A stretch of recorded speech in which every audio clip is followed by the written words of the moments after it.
Oi gente, tudo bom com vocês? Estou aqui hoje para trazer o primeiro vídeo de um quadro diferente que vai ter aqui no canal agora. Ao ter essas 22 horas eu trarei casos, eu trarei relatos de casos reais, de casos de crimes, de sequestros, de assassinatos e trarei casos reais de assassinatos de grande repercussão mundial, de repercussão nacional e internacional também. E você deve estar se perguntando, nossa, mas por que, Bárbara, você vai falar sobre isso? Gente, vocês não sabem, mas antes de eu me casar, na minha época de escola, já estava decidido a faculdade que eu ia cursar, que seria de bioquímica, e após eu faria especialização em perícia criminal, porque eu sempre fui muito fascinada por esse universo de investigação, de crimes, de cenas de crime, de descobrir o que aconteceu, de descobrir o que o corpo está falando, o que a cena do crime em si está falando, e de descobrir tudo isso. Tanto é que na época da minha adolescência, a minha série favorita era aquela série CSI e os seus derivados, porque eu era fascinada por isso, gente, não perdia um episódio e eu gostava muito desse universo, sabe? Eu tinha certeza que era isso que eu ia fazer da minha vida, só que aí, né, tipo assim, a gente faz planos pra gente e Deus faz outros planos. Acabou que eu casei muito cedo, tive filho muito cedo e não consegui concluir isso. E depois também que eu fui me dedicar a alguma coisa, acabei descobrindo também vamos dizer, dom pela maquiagem, na maquiagem, que era uma coisa que eu já gostava, mas não explorava tanto, e acabei seguindo por essa linha. Aí também tem a questão da academia, que querendo ou não é uma empresa e nós precisamos administrar, nós, que digo eu e meu marido, e então eu não consigo me dedicar a tudo que eu gosto. E o que acontece? Eu sempre, mesmo eu não tendo seguido carreira nessa área, eu sempre gostei muito aquele canal Investigação Discovery. Gente, se eu pudesse, eu passava o dia inteiro assistindo, porque realmente eu sou muito fascinada por essas coisas. Eu gosto de descobrir o que se passa na mente das pessoas, eu gosto de descobrir o que aconteceu, eu gosto de saber o porquê que aconteceu aquilo, sabe? E gosto também, sabe, da justiça, que a justiça seja feita. Então, é isso, assim. E eu queria trazer algo pro canal que eu pudesse falar para todos os públicos. Eu adoro falar, eu gosto de discutir opiniões, eu gosto de expor opiniões também. E eu acho que muitos de vocês também gostam. E se você gosta desse tipo de assunto, já dá like no vídeo pra mim saber que você gostou desse vídeo piloto, pra mim trazer mais vídeos todas as terças-feiras às 22 horas.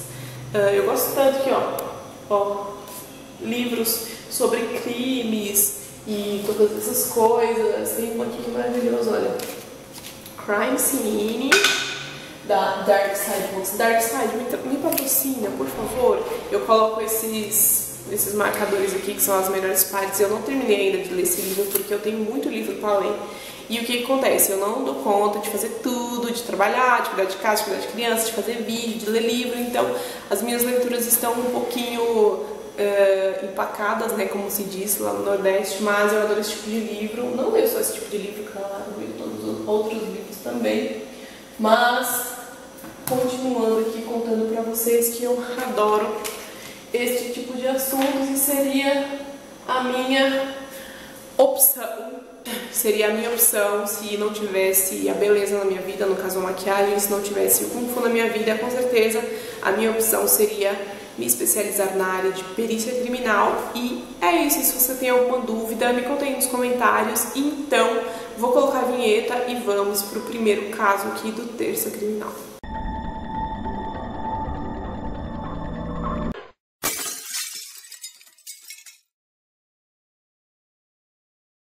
O caso de hoje ficou conhecido como a Fera da Penha, que é o caso Taninha. Eu lembro de ter visto esse caso há muito tempo atrás, naquele programa Linha Direta, que pra mim supera todas as expectativas de filme de terror, e a gente morria de medo daquele programa. Tudo começou em 1960, no bairro Piedade, no Rio de Janeiro. O casal Antônio e Nilza, eles tinham 2 filhas e eram, ao ver das pessoas, uma família feliz, uma família estabilizada, e enquanto ele saía para trabalhar, ela ficava em casa cuidando das crianças. E assim eles seguiam uma vida tranquila, como uma família qualquer, mas o Antônio, ele escondia um segredo. Ele estava se relacionando com uma moça chamada Nilza, que ele conheceu no trem, não sei ao certo se foi no trem ou foi em ônibus. Eu sei que eles se conheceram nesse trajeto em um transporte coletivo. Ele sempre via ela lendo livros de mistério, lendo revistas sobre crimes e assassinatos, e ele sempre observava, e ele foi falar com ela e eles acabaram se envolvendo.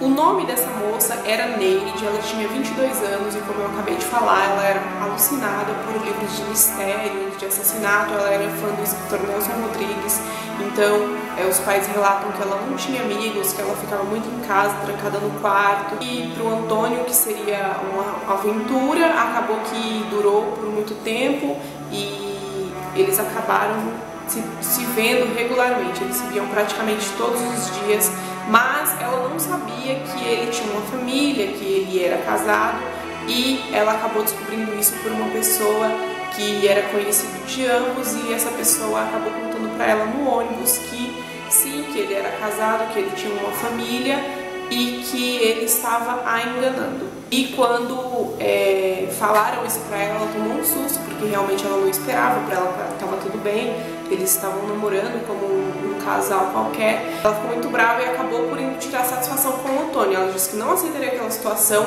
e que ele tinha uma semana para largar da esposa e dos filhos dele pra ficar com ela. E o Antônio disse pra ela que as coisas não eram bem assim, que não eram tão fáceis como ela estava querendo, e ele disse pra ela dar um tempo pra ele, que ele daria um jeito nessa situação. Ficou esperando e ela viu que aquela situação não terminava, que ele não tomava uma decisão, então ela começou a traçar um plano que seria descobrir onde ele morava, conhecer a família dele, conhecer a esposa, conhecer os filhos, que até então ela não sabia que eram 2 meninas, conhecer os filhos, e ela ficou alimentando essa ideia durante 6 meses. Durante esses 6 meses ela esperava que ele tomasse uma decisão, que seria por ela, é óbvio, afinal ela achava que ele tomasse uma decisão baseada somente na paixão que eles dois sentiam, já que ela jogaria tudo pro alto por ele, ela esperava que ele fizesse o mesmo também. Até que isso não aconteceu e passaram-se 6 meses e ela decidiu colocar o plano em prática. Ela foi até a casa do Antônio, conseguiu descobrir onde era a casa dele. Ela foi até a casa dele, bateu na porta e a Nilza, a esposa dele, atendeu. E ela disse: Nilza, você não lembra de mim? Nós estudamos juntas. E a mulher dele não lembrou, né? Ela não queria ser mal educada, não queria magoar a mulher que estava na porta dela, e ela acabou dizendo que não lembrava, mas que ela poderia entrar para elas conversarem melhor sobre o tempo de escola. Conseguiu entrar dentro da casa do Antônio, e a esposa dele acabou falando: ah, você também estudou em Duque de Caxias? E ela confirmou, disse: sim, estudei em Duque de Caxias. Aí elas ficaram conversando durante o dia, e a Neide acabou por dizer que estava ali porque na verdade ela queria pedir ajuda para conquistar o irmão, né, da Nilza, que ela estava apaixonada pelo irmão dela e que ela queria a ajuda dela, já que sem uma desculpa sólida ela não teria como ficar frequentando a casa do Antônio mais vezes, sem qualquer outro tipo de desculpa, só por elas terem estudado juntas. Com essa história, ela acabou que acabou conquistando a confiança da Nilza e passou a frequentar a casa dela, passou a ser amiga dela.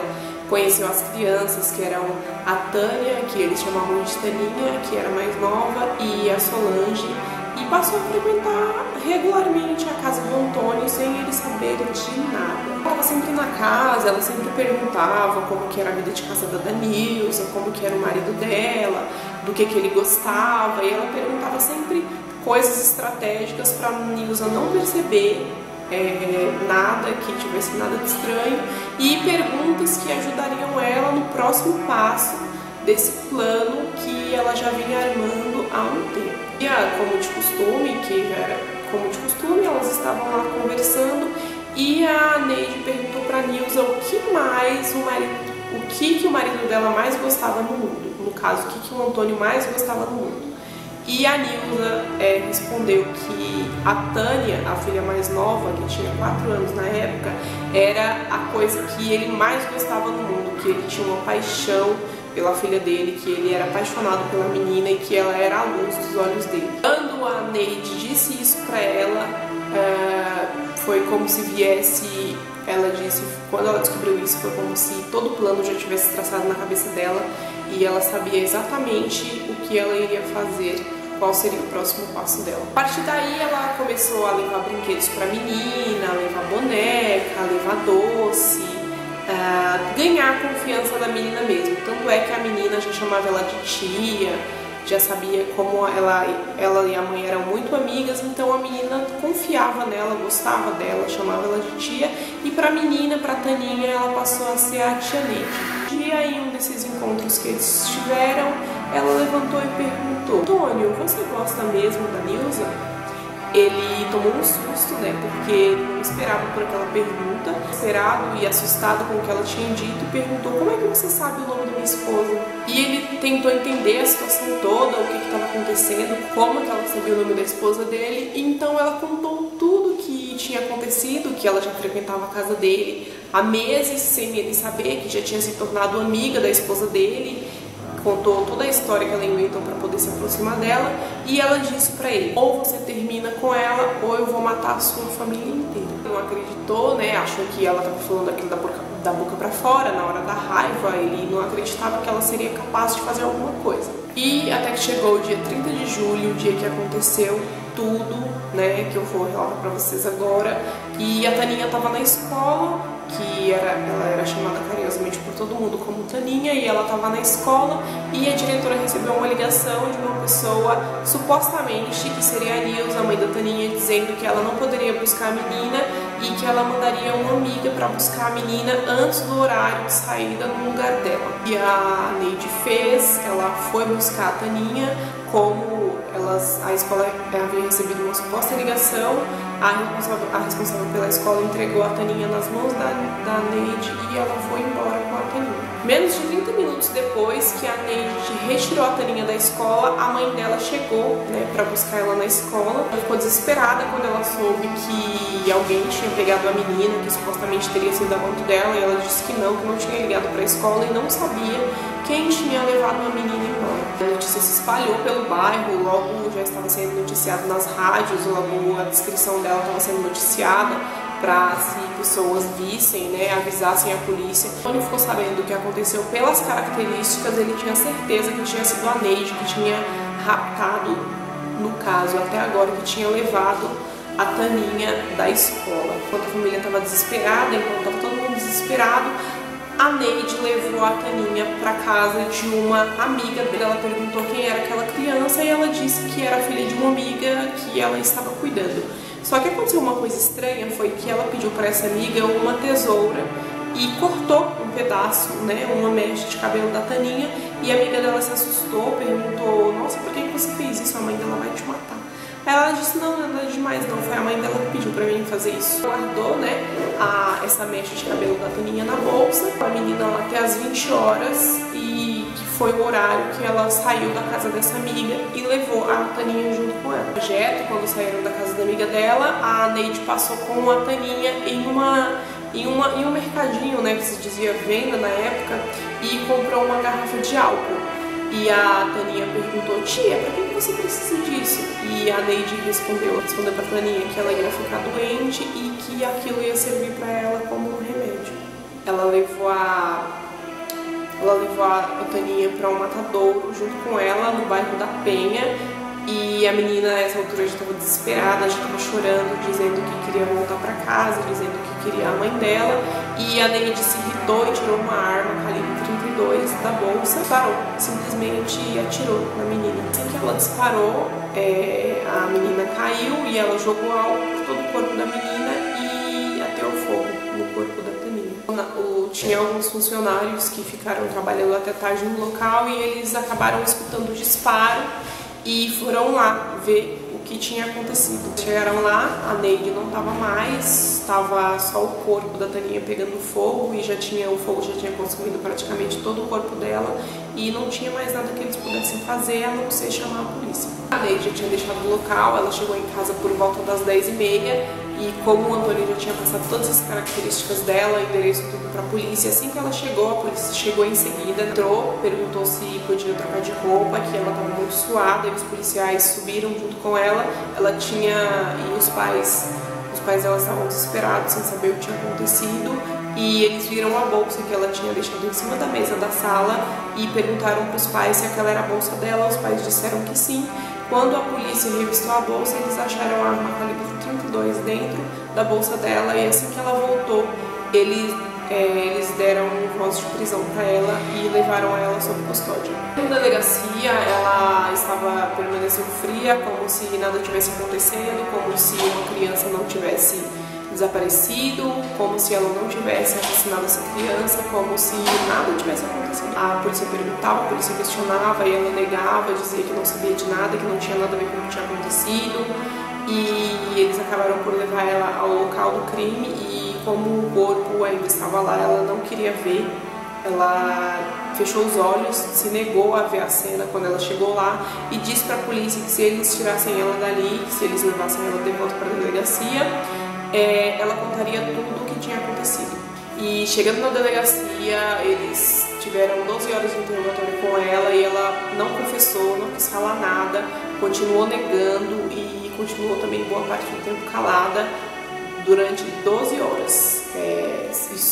Durante 12 horas ela negava o crime, boa parte do tempo ficava calada também quando falava, dizia que não tinha nada a ver, que não sabia o que tinha acontecido, que não sabia por que ela estava ali.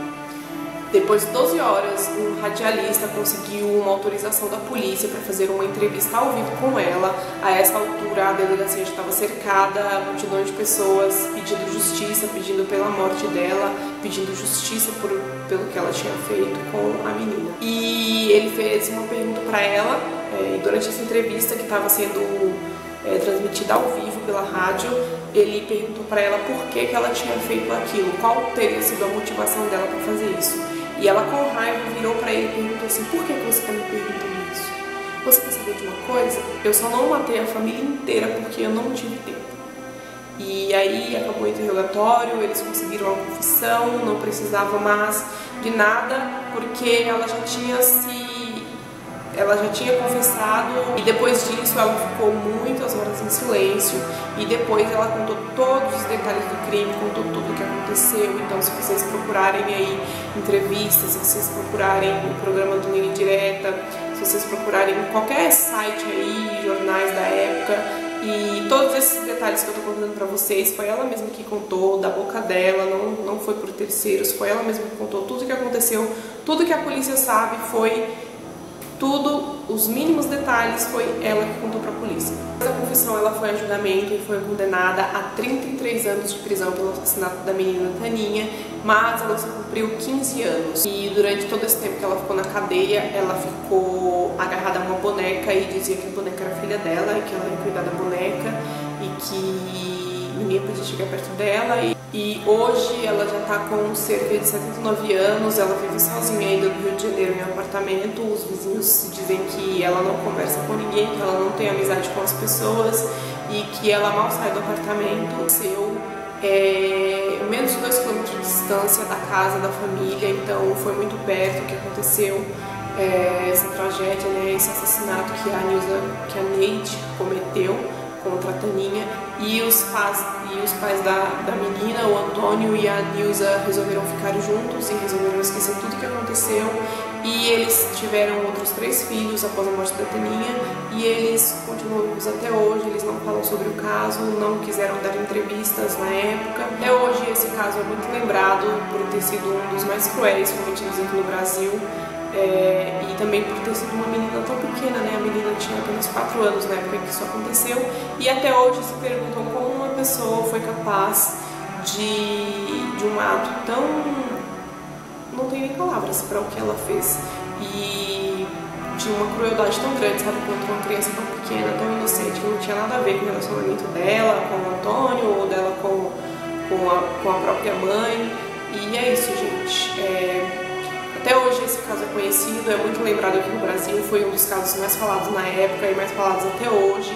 Até hoje o túmulo da Taninha é visitado, muitas pessoas levam lembranças, levam homenagens para ela e levam flores, porque realmente foi um caso que toda a sociedade brasileira ficou muito chocada, ficou muito triste com tudo que aconteceu. Por isso que a Neide ficou conhecida como a Fera da Penha, fera pela monstruosidade que ela fez com a menininha, e Fera da Penha, né, porque foi o bairro onde foi o matadouro que ela assassinou a Taninha.